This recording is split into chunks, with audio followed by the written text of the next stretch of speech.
Hello my viewers, welcome back to the channel. I'm at a video title, you know what this video is about. My Week 9 game MVPs for the Pittsburgh Steelers. The Steelers got a big time victory. We haven't seen that in a little while. The past 2 weeks, they lost some games. Lost the game to the Bengals, at the end, and then lost the game, of course, to the Packers. They blew the lead in the second half and stuff. But this time, they found a way to get it done, and they got it done through defense. And spoiler alert, all my picks are defense. Now, it's very difficult to try to pick only 3 people, because I only do 3 people for my MVPs. Like that, for the players of the week. It's very difficult, of course, to pick between just 3 people because the team had a lot of guys finding ways to get done. But I'm going based off of impact in the moment. Like that, I'm Mr. Runner-ups in this game as well, but impact in the moment. Now, starting off first, I'm going to start at number 3. Peyton Wilson. Yep, you guessed right. If you guessed it. Peyton Wilson. Peyton Wilson had the interception early in the game, and he also had a pass deflection that led to another interception. He was relentless. He also had 9 tackles in this game. He found a way to just get her out there and make things happen. If you count all the tackles he had total, of course, it would be more than 9. I think it'd be like 14, right? 14 tackles, 13 tackles, 13 tackles, yeah, total like that. But 9 solo tackles. He was finding a way to get things done. Like they were relentless and helping stop the run against Jonathan Taylor, and also making those plays early in the game like that. Then you get the first turnover by one of the guys on the list. I'm gonna mention him yet until I mention his name on the list, and then you get a turnover by him that kind of turned the tide of the game, and that led to points as well. The Steelers, the nice run back he had as well to give him extra yards, and led to a touchdown as well to take the lead in the game. So Steelers definitely needed those plays by Peyton Wilson. He went out there and made some big time plays and got it done. And with this hat on, I told you guys, with this hat on, the Steelers are 3-0 now. I'm gonna start wearing this hat. I'm gonna wear it here and there. I'm gonna wear it all the time. Steelers 3-0, and I wear this hat. 3-0. But Peyton Wilson is number 3 on my list. Number 2 on my list, I'm about to go with Alex Highsmith.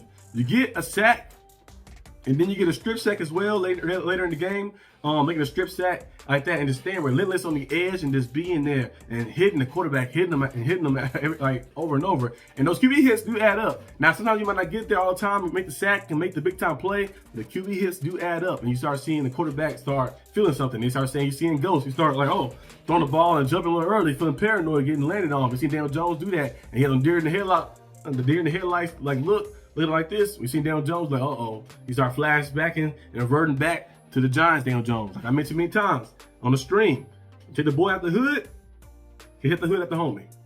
Take him out the Giants' blood is still in his veins. And you get pressure inside, he would turn the ball over. He turned the ball over like that. We've seen it happen. The Colts have been very effective this season because they're able to run the ball. Jonathan Taylor getting like got dang almost 200 rushing yards a game, but this time the Steelers shut the run down and said, we're gonna make you pass the ball. We're gonna make you throw that ball in the air, and we're gonna have our pass rush get to you. And what happened? Pass rush got to him. Kind of like how Louisville beat Miami. What happened? They went a few weeks ago. What they do? They got pressure in. They said, we're gonna stop the run, help them to like 60 rushing yards total, and 4 turnovers by Carson Beck like that. So sometimes you gotta find a way. We know Daniel Jones is a good player. He's been playing good this season, but it's easy to do a lot of things when you can run the football and do anything you want like that. When a team got to load the box and it's easy on the outside. But when a team stop the run, you got to drop back a lot to throw it. Things can happen. He threw 3 interceptions this game. So Steelers was relentless in that game and finding ways to get there to him and finding ways to just, make it difficult for him. And of course, Peyton Wilson was one of the guys that did that. And Alex Highsmith was one of the guys that did that as well. Now, runner-ups for this as well is Joey Porter Jr. He had a sack in the game, and he also had an interception too. Also, Kendall Bennett. Kendall Bennett was relentless up the middle, getting pressure up front, getting a sack as well. Cam Hayward making plays too as well. And also, Alex Highsmith had a pass deflection. I forgot to mention too, a pass deflection on 3rd down that was good too. But you had those plays happening, of course, those guys getting up the front and making plays. Jack Sawyer with the interception after the tip by Peyton Wilson for Jack Sawyer to get the pick. That was a nice play too. But number 1 on this list is TJ Watt. TJ Watt had a sack in this game.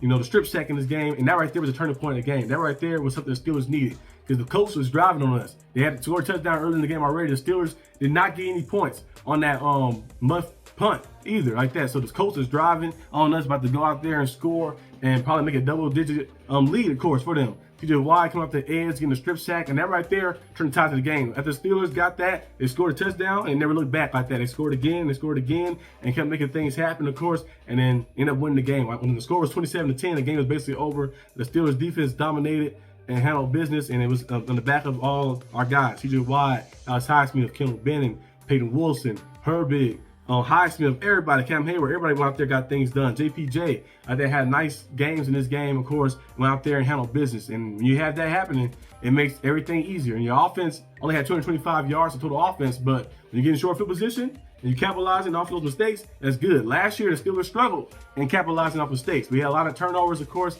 especially late in those games. Real games, we lost 4 games straight.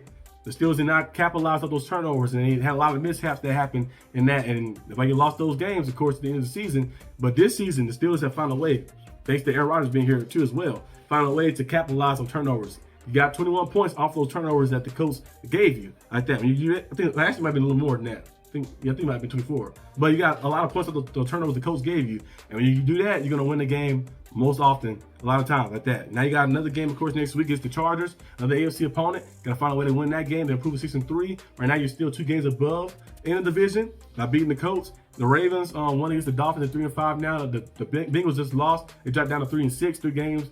They still a few games away from you. And then the Browns are just the Browns. They're out of it like that. But that's all I have for today's video. Hope you guys enjoyed. If you did, like, subscribe for more content. Let me know down below what you guys think. And who are your game MVPs for this week. And I'll see you guys next time on the channel. Will probably be tomorrow on the live stream, breaking down the trade deadline stuff that'll happen in a few days, and also some other stuff as well. So be on the lookout for that.